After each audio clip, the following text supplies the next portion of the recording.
Members of Council, good morning. It is my pleasure to welcome you to the annual business meeting of Council today, Friday, April 26, 2024. At this time, please allow me to invite and then to welcome to chair business meeting our sixth Chancellor, Mr. Robert Bermudez. Chancellor, over to you, sir. Thank you, Registrar. Good morning to everyone. To the annual business meeting of the University of the West Indies. This is the only meeting scheduled for the Council of the University on an annual basis, and it is a packed agenda. I would like to recognize the Vice-Chancellor, Professor Hilary Beckles, government representatives, members of council, alumni, the media, faculty, staff, and students of the University of the West Indies. The agenda today includes the appointment of a new chancellor, the seventh chancellor of the University of the West Indies, and I look forward to his appointment and would like to take this opportunity to thank all of you all who supported me during my term of office from 2017 to 2024 for your support, encouragement, and forbearance, I suppose. We live in a world that is changing rapidly. The institutions that we took for granted for most of our lives seem to be changing. The world order, global politics, all of these things are in flux. And education is no different to that. The higher education world is faced with enormous possibilities and opportunities coming out of the development of artificial intelligence. But at the same time, it is challenged on several other fronts. Finance is a global problem. The cost of tertiary education has exploded and will continue to grow as technology and knowledge expands, so will be the costs of operating these institutions. And as everyone is acutely aware, the University of the West Indies is predominantly funded by the contributing countries of the Caribbean islands. And we are dependent on the support from these countries in order to continue to run a high standard academic institution. So with that, I know everyone is excited, no doubt, to hear from the Vice-Chancellor his review of his activities and those of the university during the past academic year. So I now call on the Vice-Chancellor, to make his remarks. Thank you.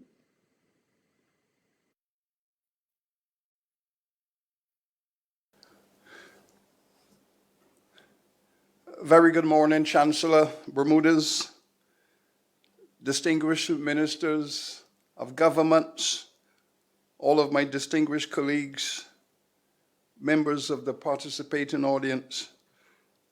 Very good morning.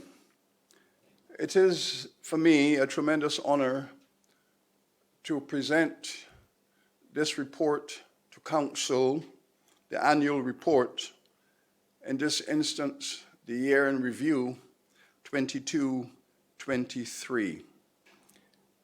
This year found our university at its 75th anniversary.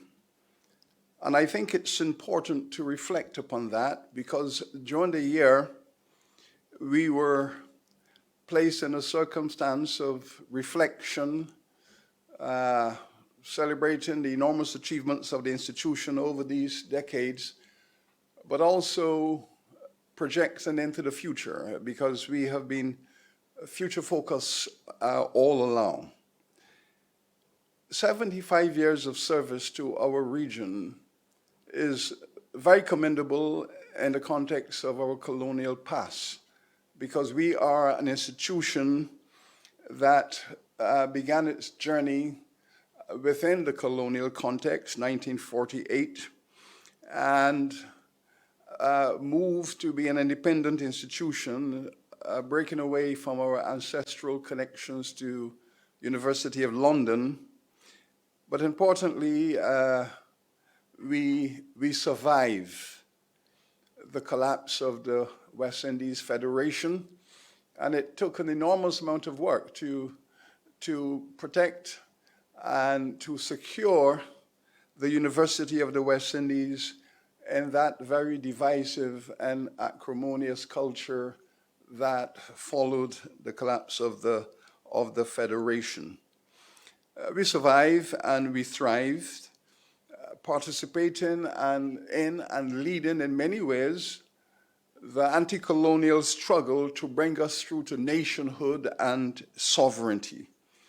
But all through that process, the university was always on trial to illustrate its relevance, to illustrate its participation in visioning and leading the process of nation building. And 75 years of that journey puts us in a position to ask the fundamental question: have we been a successful institution? This report to Council makes the affirmative statement that the University of the West Indies has been enormously successful, given its remit, given its mandate, against the colonial background in which it has emerged, and projecting into this 21st century the sovereignty and the identity of the people of the Caribbean. And yes, this report argues that not only have we been a very successful institution over 75 years, but we are now in a position to serve our people even more fundamentally in terms of their transformation. This report is entitled Future Focused, 75 Years, Regional Transformation to global leadership. This is the organizing theme that will enable me to present this report within the context of all of the activities that took place during the year in review. And so, members of Council, Chancellor, we exited the 75th year in a very positive and purposeful and very passionate sensibility, despite some of the financial challenges resulting from budget cuts and rising costs.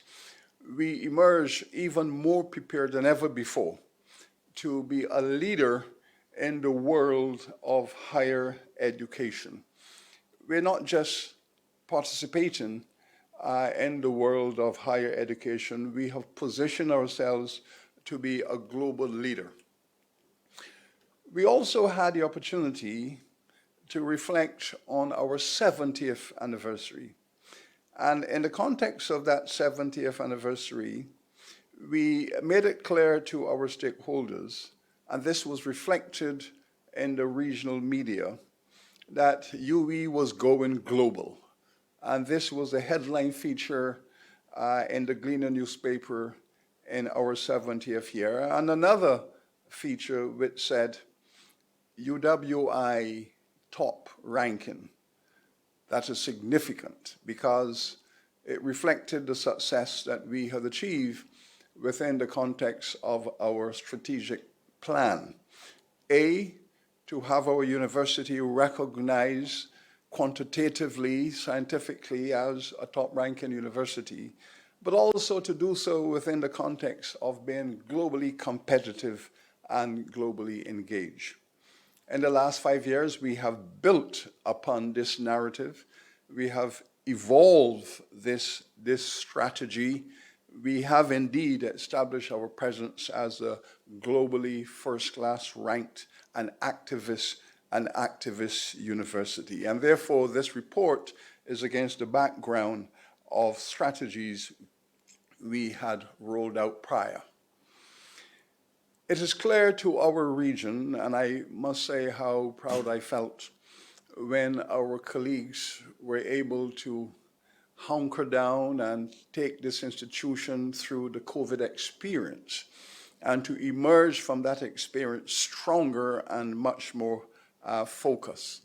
Undoubtedly, that COVID represented an existential threat to our university because the options were there to close our university and deal with this at a distance, and we chose not to do that, but in fact to bring our students even closer to management making decisions so that we could transition their face-to-face program onto online platforms so that our COVID generation students were able to graduate. And we were able to do that by manipulating and using the technology that had been developing within our institution over the prior years. So we emerged out of COVID stronger, more sophisticated, and I would say more fit for purpose as a technology enhancing teaching and learning institution. We were able to do this because we were blessed with having a management team of very gifted academics and administrators, but not only intellectually gifted, but also managerially astute, and persons with a tremendous commitment to the university, a commitment that transcends the institution in and of itself, and focus on a commitment to our people, to our region, and to the future generations in particular. And I wish to express my gratitude to all of my colleagues who were a part of these fundamental decision makings that have brought us here. Without good, coherent, and effective collective management, we would not have achieved the objectives that we set out to achieve, and we have achieved the majority of these. Our strategic planning process was always very clear. We were going to read carefully and in detail the Caribbean environment within which we operate and respond to those, but also to realize that the Caribbean has always been, from the modern era, deeply embedded in the global context. And therefore, our strategic plan focused on a granular reading of our domestic environment, placed within the context of that global context, so that the university would be organic on multiple levels. But strategic planning requires a clear intellectual and theoretical grasp of what would underpin an effective strategy. And we came to the conclusion that a culture of partnership was the most effective way in which the institution could mobilize itself to achieve its regional and global objectives. And we foregrounded the concept of partnerships, the possibility of establishing a network of strategic relationships with institutions within and beyond the region, and to allow that culture to be the focus around which we took our important strategic decisions. And that guided us during the year because that perspective gave us tremendous access not only to international resources, but also to maintain our global credibility as a first-class university rooted in the Caribbean. And we found ourselves, therefore, involved in the development of MOUs, of strategic partnerships with institutions here. Our most recent, an MOU with the Northwest University in Johannesburg, South Africa, which has tremendous potential for UWI to strengthen its position in Southern Africa, where we had a prior arrangement, a joint center with the University of Johannesburg. And here we on the left You see the Vice Chancellor is meeting with the Consular Corps in Jamaica, all of those representatives of regional and international governments, meeting with them under the auspices of the Minister of Foreign Affairs of Jamaica. And all of that is part of that soft understanding of building bonds with our global governments.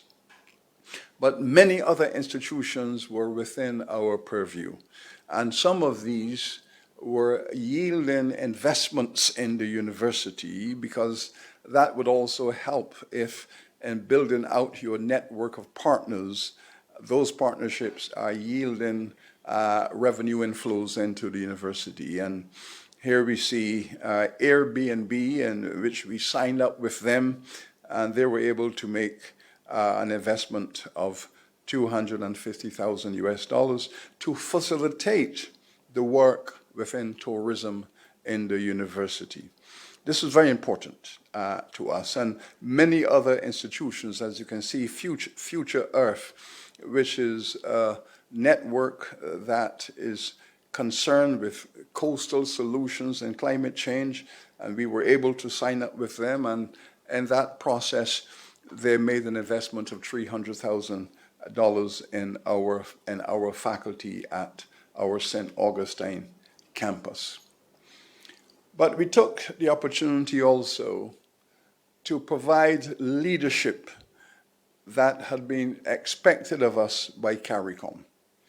The heads of government had established CARICOM Reparations Commission, and they have asked the university to take leadership on this historic moment in our development and sovereignty, that after near 200 years of emancipation, we are now in a position with nations, with nationhood, with self-confidence to say, let us now return to this issue of social justice around the crimes committed against our people, crimes against humanity in effect. So we're now able to discuss all of this within the context of Caribbean sovereignty. And we were pleased when the Times magazine, Time magazine is one of the most read instruments of information globally, and they were able to foreground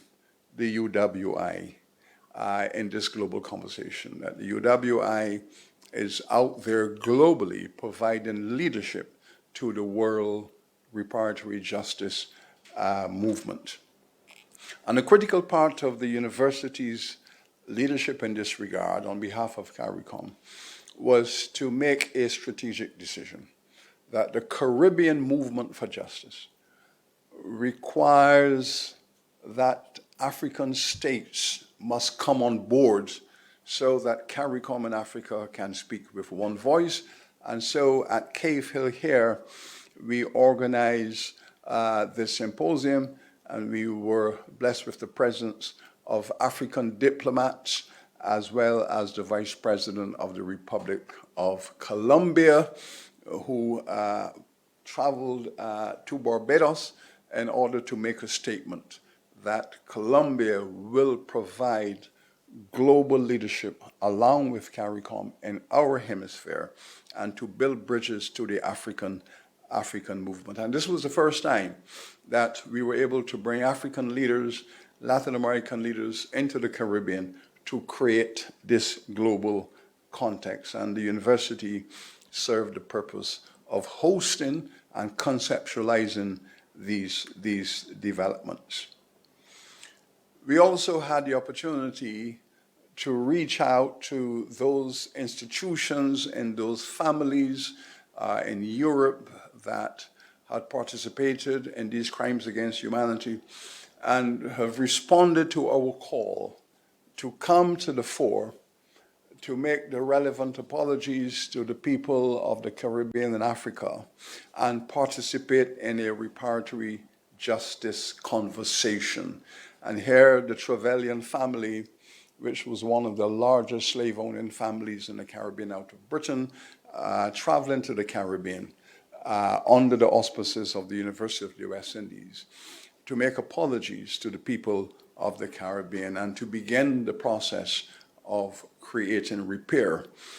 In this image, the Trevelyan family is here represented by Laura Trevelyan, who is now a fellow for research for reparatory advocacy at the P.J. Patterson Institute for Africa Caribbean Advocacy. So she has transitioned from being an heir of the fortunes of slavery into making a reparatory justice contribution and is now a global advocate for reparatory justice within the University of the West Indies itself. And the context here of this first intervention from the Trevelyan family, you can see since their slave owning was concentrated primarily in Grenada, they traveled to Grenada, met with the Prime Minister and the university officials there in Grenada, the global campus, and made their financial contribution with pledges for education scholarships for young Grenadians to participate in higher education going forward. The Prime Minister gave a magnificent speech recognizing the historic nature of the moment. This has all evolved now into a joint master's program where the University of the West Indies and the University of Glasgow in Scotland have signed up and is now in effect delivering the first master's program in reparatory justice studies. And this program has a tremendous future, and we are looking forward to its evolution with time. Again, the UWI providing the context within which public advocacy transitions into academic research, transitions into teaching and learning. And this field of reparatory justice is interdisciplinary because we have participants in law, in history, and philosophy, and all disciplines coming together in medical sciences to speak about that convergence of knowledge into policy. And to make sure that the university is reasonably well funded to do its work in this area, we reached out to the Open Society, which, as you know, is one of the largest research funding institutions in the world. And I want to express my gratitude to Jasmine Mickens of the Open Society Foundation in Washington, who reached out and made donations of $750,000 US to fund the university's participation and leadership in this area. So we don't have to rely on indigenous UGC budgets to do this global advocacy. We have been able to secure significant external funding to do what we are required to do. Continuing this process of building out partnerships. Here's an image of Principal Antoine of the St. Augustine campus receiving that grant from the Caribbean Latin America Development Bank, CAF as it is called, which is now managed by our former Pro-Vice Chancellor for Global Affairs, Dr. Stacey Kennedy. And the moment Dr. Kennedy came on board and CAF came into the Caribbean with the support of the government of Trinidad and Tobago, she was able to get involved in negotiations so that CAF's arrival in CARICOM was accompanied by a $10 million US contribution to the St. Augustine campus, since CAF is now headquartered in Porto, Spain. And this partnership is very significant because with CAF becoming a major development bank in our region, bonding with them is of top priority for us. And we have already signed an MOU consolidating UWI's partnership with CAF. Working through the partnership methodology, we have become very close indeed to the IDB, where we have evolved very sophisticated MOUs over the decades. UWI is now embedded as not only as a partner, but as a friend, a collaborator with the IDB. And we were able to secure this commitment from the IDBI to invest in the university's latest project, which is an international school for development justice, which is located within the global campus. So that we are now the only university in the world that has a school dedicated exclusively to teaching and learning around the Sustainable Development Goals. We're going to be rolling out all of these master's programs, online master's programs to the world, secured from the funding from the IDB, in order to support the next iteration in the evolution of the Sustainable Development Goals, all around the themes you can see here: food security, the environment, climate change, gender justice, and so on. So we have put the UWI fully behind the United Nations in its support and advocacy of the Sustainable Development Goals going forward. And this has been a long relationship that we've had with the United Nations. You can see from the image there, I was an advisor to Ban Ki-moon when he was the Secretary General of the United Nations. And below that image, the current Secretary General, His Excellency Guterres, who visited with us at the regional headquarters of the university to speak about these and other related issues. This was the sign-in ceremony in Washington, where the IDBI agreed to support the University of the West Indies in its school for the SDGs. We've had many other partnerships, and I will go through them as quickly as I can. When FLOW came to the support of the university, as you know, the UWITV is now one of the most innovative communication strategies in our CARICOM region. We are the only university in the Caribbean that has a 24/7 cable channel for educational content. And this is supported by FLOW. And in this sign-in ceremony here in this image, it was in many ways a homecoming, because the regional leader of the FLOW investment is a UWI graduate. And he was very, very honored to sign that MOU as a UWI graduate, working with FLOW. And similarly, the other side, Digicel signed in an agreement with our SALISIS to create economic assessment programs for each CARICOM territory. What really is the state of competitiveness of each CARICOM country? We need to know that, because if we are linking reparatory justice to economic development, we need to know how it will impact on economic transformation.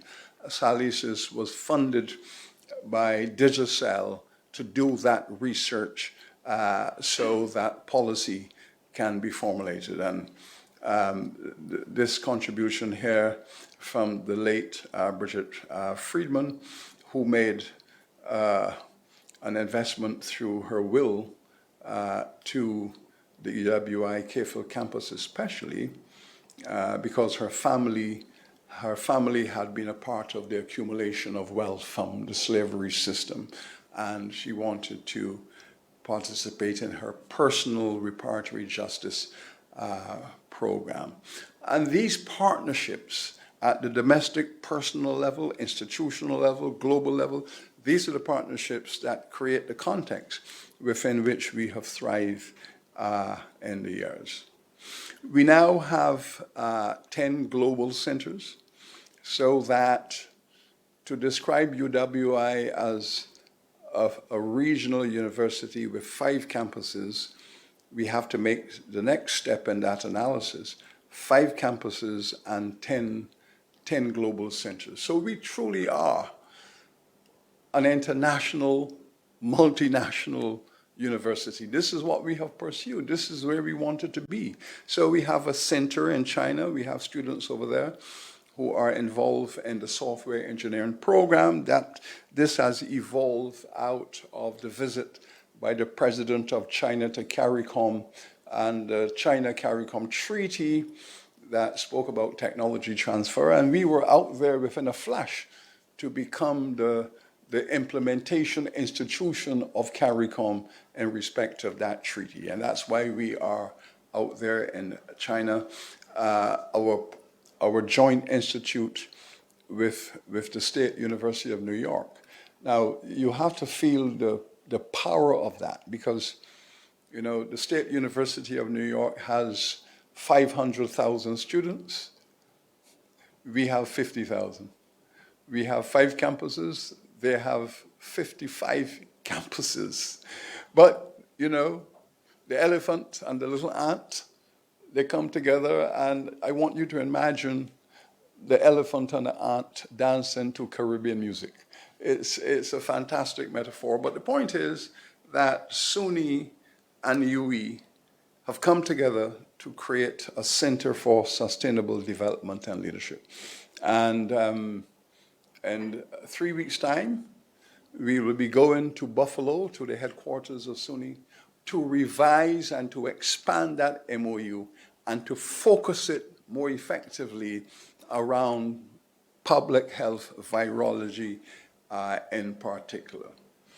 We built out the Canada Caribbean Institute, which is now dynamic and vibrant, very dynamic, very vibrant, because undoubtedly, and I think the economists might wish to reflect on this, if I say that Canada has arguably been our most reliable development partner since the independence era. In the areas of finance and banking and tourism and migration issues, agriculture, there are so many frontiers in which the Canada Caribbean infrastructure is operational in our midst. And therefore, we thought it appropriate that since most of this is a 20th century construct, it was beholden to us to say, how can we sustain this development paradigm for the CARICOM region in the 21st century? Surely this relationship has to be formalized, it has to be understood, it has to be researched, and therefore the university has a duty to do this. And how pleased we were when we received the blessings of the Prime Minister of Canada, Pierre Trudeau, who said this is wonderful, has the full support of the government of Canada, and with the Prime Minister's and the government's declaration of support, this institution has started to thrive. It was a relationship with one university in the first instance, Brock University in Ontario, but then all the other major Canadian universities said, no, how about us? We need to be a part of this. And now we have Toronto, we have York, we have McMaster's, we have Dalhousie. All of them have come on board and say, we are the Canadian University network that will underpin this joint institute. So there's been tremendous, tremendous goodwill towards the UWI and the Canadian context. And here we have our 2 institutions in Africa. We have the University of the West Indies, University of Lagos Institute for African Studies, and how wonderful it is to arrive at University of Lagos and to see a building with the University of the West Indies up there. This is important for us, for those Nigerian students on their largest campus to see the UWI displayed up there and so on. And there are many other institutional arrangements that we have made to create a reality of the global UWI. But these partnerships have enabled us to provide research and pedagogical leadership on all of these big issues. Because we know in higher education today, no institution can go alone. No university can go alone. Even in the context of the funding agencies, the agencies that are committed to funding research, it is highly unlikely that any university would receive a major research grant by going alone. You are now required to present your projects as partnerships, groups of universities coming together, a common vision, a common purpose, working together and submitting proposals. UWI, we understand this and we are at the center of this. We are not caught by surprise. We are out there already creating a context for UWI scholars to be partnering through these relationships with many other global universities to do things collectively on behalf of our region. And so the Five Islands campus has started out with its first major international funded institution, the Center of Excellence for Oceanography and the Blue Economy. And I wish to thank former Principal Williams for providing that leadership in the area of climate change and economic development. And of course, this has given the young campus already a burgeoning image of engagement in climate change discourse. The master's degree in climate change, which has been pioneered by Professor Antoine in her years as a Pro-Vice Chancellor for Graduate Studies, created that interdisciplinariness that is required to underpin climate change studies. And we, at this university, we must remember that the International Association of Universities selected the UWI as the global leader in the area of climate advocacy. They didn't pull our name from a hat. They looked to see which universities in the world have had the longest series of research in climate change. This campus, Cave Hill campus, was a pioneer in all of this 40 years ago, speaking about rising sea levels, rising sea temperatures, destruction of the coral reefs, the erratic movement of fish, all of that research, this university had been pioneering. So we have a 40 to 50-year legacy in this matter. And when other universities presented their research profiles, it was obvious that UWI was a pioneer and one of the earliest whistleblowers.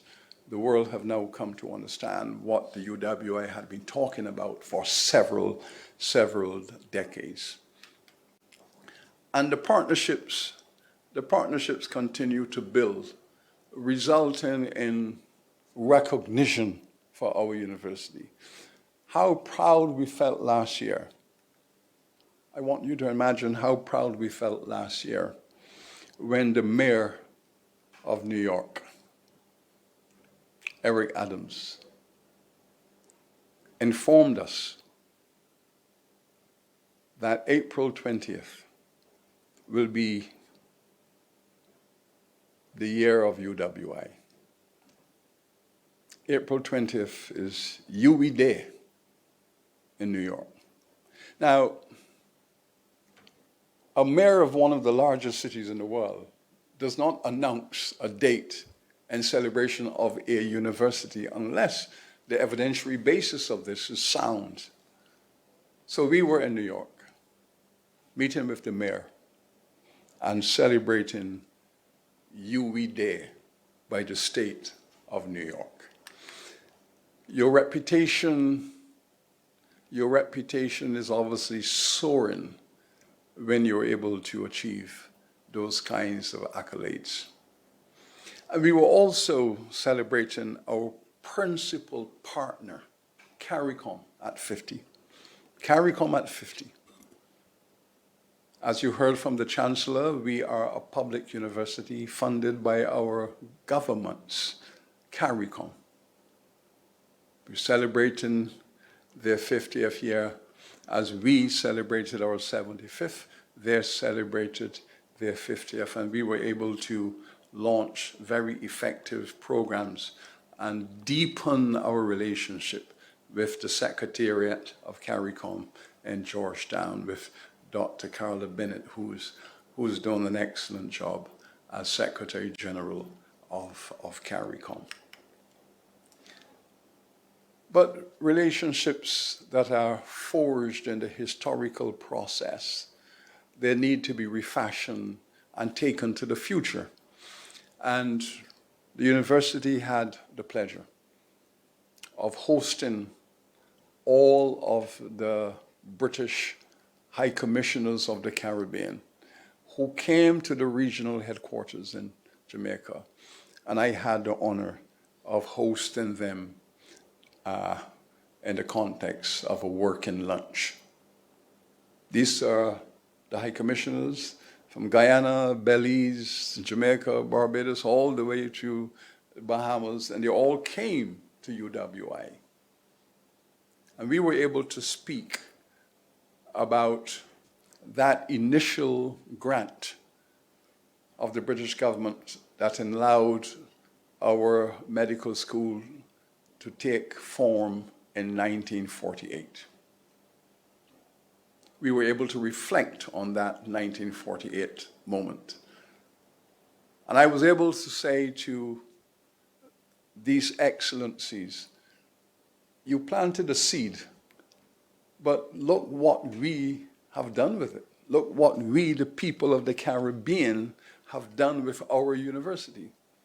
You gave us funding for 31 students in a medical school. 31 students in a little medical school, a wooden building on the Mona campus, 1940s. Look at UWI now. One of the finest in the world, 5 campuses, 10 global centers, 50,000 students. Look what we, the people of the Caribbean, have done with this small benefaction. This is evidence of responsibility in nation building. And it's a great story to be told. How a seed is planted, but then how it is nurtured, and who takes responsibility as we go forward. Of course, from time to time, we have interventions from the global space, and here was a delegation of African royal families. African royal families from East Africa, West Africa, South Africa, who came out to UWI to celebrate the work that we are doing in promoting Africa development, African liberation, and in the context of global sovereignty. 55 nations, I think, in Africa now, all emerging, mostly emerging from colonial backgrounds. They came to say, well, you know, UWI has done well, and our name is now resonating throughout Africa in developmental circles. And I was able to host them and to thank them for their generosity. In all of this, we had to put the final icing on the cake. If you are a global university, if you are providing global leadership, if your reputation is now enhanced and you're now recognized as one of the finest universities in the world because of your research, your advocacy, and your visioning, then of course we have to prepare our students to be globally mobile and globally activist. And so we took the policy decision, after many years of research and preparation, that UWI is now a multilingual university, that all of our students are required to have proficiency in a language other than English. So the mandate is that going forward, our students will be eligible for graduation only on demonstration of their proficiency in a non-English language.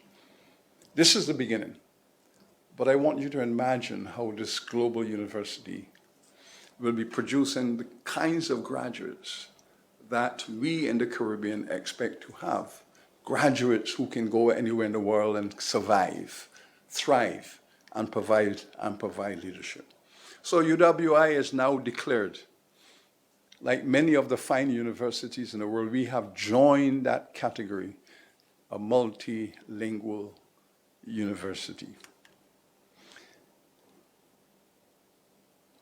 It is arguable that developing networks for capital inflows into our university is a top priority for management.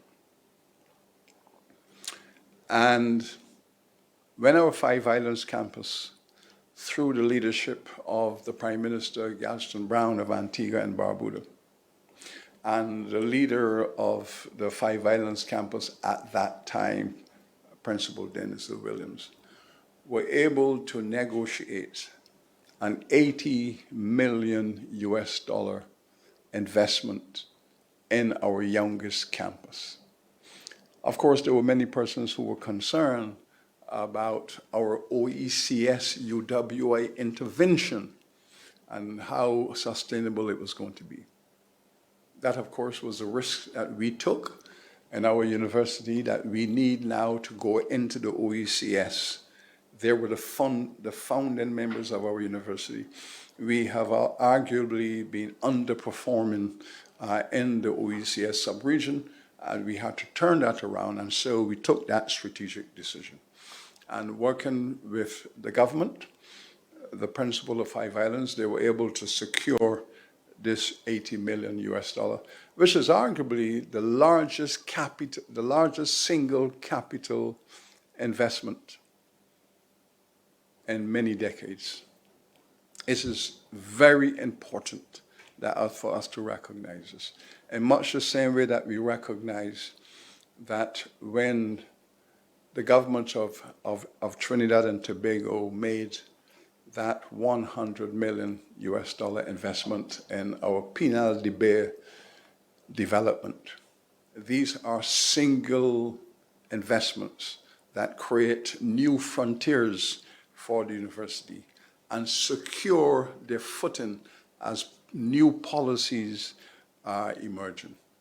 And so the Five Islands campus is now positioned to roll out the master plan to build out the campus, new dormitories, libraries, laboratories, sporting facilities. All of these things are now there. And the Prime Minister speaking at UGC a few weeks ago gave us the assurance that the procurement process has started, and by the end of this year, we're going to see bulldozers on the campus.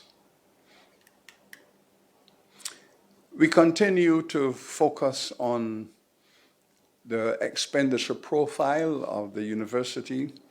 We made a commitment to our governments that we were going to reduce our expenditures best we can. And here we can see the process of doing that. We have achieved some success against the rising costs of university education, but also focusing on the efficiency of management, to cut costs, to remove as much duplication as we can identify. And we've had some success in that regard. And we will continue to focus on expenditure reduction. But on the other side of the balance sheet, we are also focusing on the growth of externally injected capital in our university to fund our research. What gives us the global ranking at the highest level is our research and its impact. But we are funded primarily as an undergraduate university. And therefore, that injection of funds that is required to support big research, effective research, we, the management of the university, the faculties, the deans, the professors, all of us collectively, we have to find those millions of dollars to plow back into our faculties to allow the work to be done. And here we can see that we've made significant progress. In the year in review, we have generated some 30 million US dollars to be plowed back into our faculties to fund this research. And this is growing, as you can see. You can see the upward curve here. And we will continue to focus on funding our research, raising that revenue ourselves, because we are aware that we ask our governments to fund our undergraduate programs, to fund our infrastructure. This research investment that has to be made.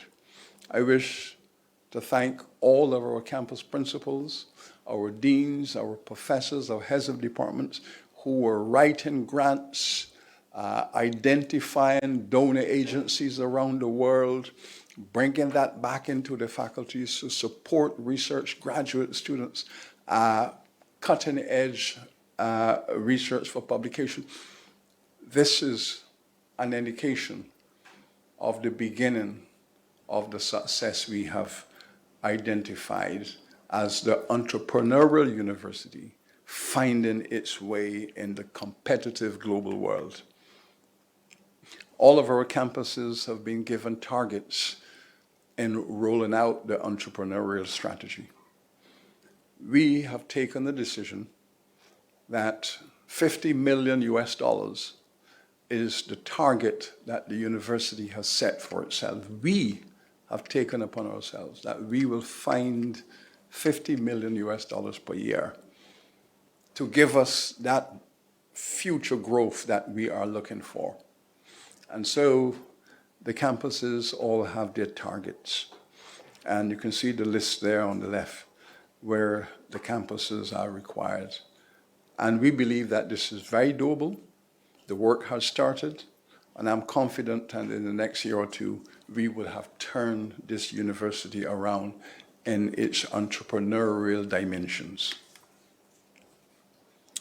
The digital revolution is well on its way, thanks to some support from the IDB, from the Caribbean Development Bank, who have made a $6 million US investment to enable our university to be digitally transformed and to emerge as the hub for digital transformation in this region. So this matter is fully on hand. You heard the Chancellor making reference to generative AI. We recognize this is a very important part of the digital transformation exercise. We've had conversations about this within the university. We've had a forum led by Principal Robinson on this matter. We are on the cutting edge of all of these major discussions. You can see there on the right, Principal Robinson organizing a Vice Chancellor's Forum on artificial intelligence while management is working through this process. The transition of the open campus to the global campus, which has been a challenge for management, but necessary for the protection of our global and regional online culture. I wish to thank Principal Severin, who provided that leadership to transition as we rebrand, re-engineer, and refocus the open campus to the global campus. This is now the beginning of an institution that is fit for purpose. We are global, and therefore we need to have a vehicle to take full advantage of our global prestige, our global reputation, and the global demand for our future projects. So this was a major challenge for us, and I'm very comfortable, very happy with Principal Severin, the leadership you have provided. We thank you for this. We are in a much better position now than we were a year or two ago.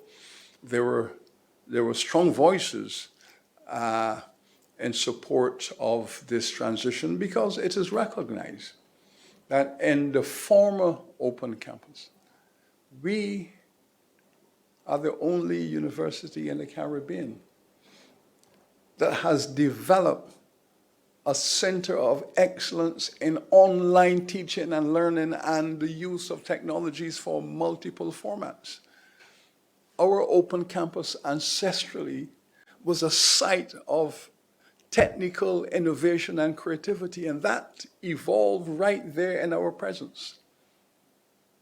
And when we had to transition from face-to-face to online in the COVID context, we had this extraordinary asset, an accumulation of high technical skills in online teaching and learning, and they were able to provide training for the sister campuses to allow us to go forward. This is an asset that is now, its time has now come. Digital transformation, generative AI, we have an institution that is in the midst of all of that, and UWI is in a good position in that regard. So we continue to consolidate our position. We don't just want to say it ourselves, we want to have it documented, and the Times Higher Education has once again ranked us as the #1 university in the Caribbean from a field of over 200. In the top 1% in Latin America and the Caribbean from a field of over 2,000. And now we are in the top 3% of a continuously increasing number of universities. When we entered 5 years ago into the rankings, there were 28,000 universities. Now there are 32,000 universities. But our policy is to stay in that top 5%. So we debuted at 4. We debuted at 5, we went to 4, 1.5, 3, but we will stay in that band as the aggregate increases and it becomes very, very competitive. We are there in that top elite. This is important for us. This is our vision, this is our strategy. We continue to look closely at all costs within our university that are impacting our balance sheet in negative ways. And one of those forces that is outside of our management control is the unfunded pension liability. We have asked Dr. Miller, who is a well-known regional actuary, specializes in this area for Sagicor, and we've asked him to work with us to figure out how we can reduce the costs of these pension reforms. We now have recommendations, thanks to him in front of us, that we can now engage our unions in pension reform to bring this cost outside of our balance sheet. And the governments are very keen that we do this because they are aware. Pension reform is not an easy matter in the Caribbean, but in the case of UWI, it has been adversely affecting our balance sheet and making our numbers look more negative than they should. So we are working on that. We're also working to complete the decolonization of our university. We started out, as I said earlier, University of London, 1948, a college of the University of London. 1963, we had to evolve as an independent university. 5 years ago, we were able to reform, further decolonizing. As you know, the ultimate appellate court of the UWI was an institution called the Visitor. And the Visitor was the monarch of England. The Visitor was the king or queen of England, and our students, our staff, if they felt an injustice was done to them, had to appeal to the British monarchy for justice. And we had to put an end to that because A, it is inefficient, B, is not ideologically sensitive in terms of Caribbean development. So we went to Her Majesty Queen Elizabeth and we presented our case to her, to the Privy Council, and we were able very smoothly to decolonize that so that the Visitor and the ultimate appellate court of the university is now a Caribbean juris. So we repatriated that function, and now the final frontier in this decolonization is the fact that we are still issuing degrees by royal decree. It is the British monarchy that has given us the authority to issue degrees. We are still a royal degree granting institution. So those conversations have now started, and we believe that the time has come to, again, to domesticate, repatriate those functions, and we are now investigating how the UWI can join with the CDB, with CXC, and become a treaty of Chaguaramas institution. So it will be the regional framework of sovereignty, whereby institutions are given the right to function, and we will situate ourselves within that context of the Treaty of Chaguaramas. And we are having conversations with CARICOM, with the heads of governments on this matter, and we will move this issue through conversations domestically, and hopefully when next we speak, we will be able to report that the stakeholders have approved this movement forward, so that a regional institution would be positioned to issue degrees from a regional sovereignty. We continue to participate in all of the major conversations in the world, the issues in Gaza, the Ukraine circumstances, the war, their sovereignty, all of the major issues, the situation in Essequibo, the aggression of the government of Venezuela. We organize conversations around all of these issues because this is who we are. The world expects to hear from us on these matters, because we are no longer in the margins of universities. We are now at the center of universities, and our voice has to be heard. Look into the future. It is reflective of our success, our obvious success, that our reputation as a university has never been higher. Our reputation has never been higher. Our global visibility has never been greater. And therefore, other forces, governments, and so on in the region have expressed a desire to be a part of us. We've received a delegation from the government of Haiti that they wish to become a contributing country of UWI, because they have looked across the region, they are part of CARICOM, and they see the obvious success of UWI's impact on the region. As a CARICOM member, they wish to participate. So we are having those conversations.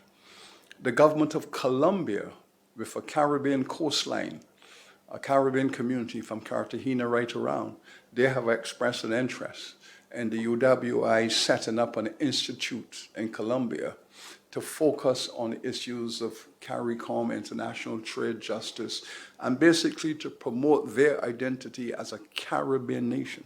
We're having those conversations with the government of Colombia. The government of Guyana, and twice now we have heard His Excellency President Irfan Ali expressing his desire that UWI will come to the support of Guyana by establishing a school of medicine and a school of engineering in the Essequibo region, where the resources of the country are consolidated. We are having those conversations with the government of Guyana. So we are being pursued as a successful institution to come to the support of other countries that wish to benefit from our legacy. And this, in my judgment, is fundamental evidence of the success of UWI, that we're not being frowned upon. We're being called upon to come to assist those parts of our world that require the excellence of our achievement. I wish to end with this image here. Outside of my office is a plaque on the wall which says, Martin Luther King, visit 1968. Martin Luther King, visit to UWI, 1968. That plaque is there. And here I am 3 weeks ago with the son and the granddaughter of Martin Luther King, who came to say, in our family, in the King family, UWI means so much to us. And these are stories that are worth telling because they are symbolic of our success. Chancellor, members of council, I thank you for the generosity of your patience. And that, Chancellor, is the end of my report for academic year 22-23. Thank you. Thank you, Vice Chancellor.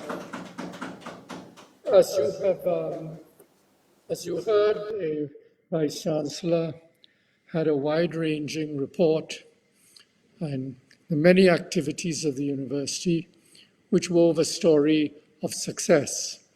And we all have to hope that these successes continue into the future, as I'm certain they will.